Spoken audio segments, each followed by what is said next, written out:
नमस्कार. तुकोबांच्या मानाच्या बैलांना केली चपलांनी मारहाण. वारीत नक्की असं घडलं काय? सविस्तर बातमी पुढे पाहण्याआधी तुम्ही चॅनलवरती नवीन असाल तर आपला आरजी मराठी न्यूज चॅनल जरूर सबस्क्राईब करून घ्या. 339 वर्षांपासूनचा हा पालखी सोहळा अगदी शांततेच्या मार्गाने चालू आहे.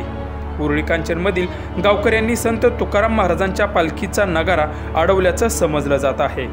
उरुळी कांचन या गावातून तुकोबारायांची पालखी जात असते, परंतु वाढत्या वारकऱ्यांमुळे मार्गात थोडा बदल केला. यामुळे उरुळी कांचन गावातील काही गावकऱ्यांनी पालखी व्यवस्थापकांच्या मध्ये वाद झाला. यामधून काही तरुणांनी तुकोबारायांच्या पालखीला जे बैल होते त्या बैलांना चक्क चपलांनी मारहाण केली आहे, असा आरोप पालखी व्यवस्थापकांनी केला आहे. पालखीच्या मार्गात बदल केला यातूनच हा वाद झाला आहे असं समजलं जात आहे. परंतु गावकऱ्यांनी मुक्या जनावरांना न मारता चर्चेने विषय सुटला असता असंही पालखी व्यवस्थापक म्हणत होते. परंतु असं न करता गावकऱ्यांनी थेट वाद घालायला सुरुवात केली आणि बैलांना चपलांनी मारहाण करायला सुरुवात देखील केली.